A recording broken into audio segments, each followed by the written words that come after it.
In today's video, I'll teach you how to log in British Council account. So first of all, launch open any browser of your choice. You can see over here I've opened Google Chrome.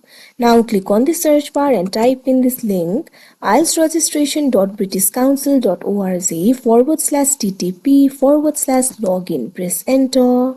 Now once you do that, you'll be led to this kind of interface. You can see over here you'll be able to log into your account, or you can also create an account for yourself. So what you have to do is click on the field of email address and provide your email address over here. Now after you do that, click on this option, check email address. If you do not have the account, you'll be prompted to create the account for yourself. If you already have the account, you'll be prompted to enter your password. So simply go ahead and enter the password. After you do that, click on the sign in or login option and you'll be logged into your account. So that is how you log in British Council account. I hope you found this video helpful. Thank you for watching.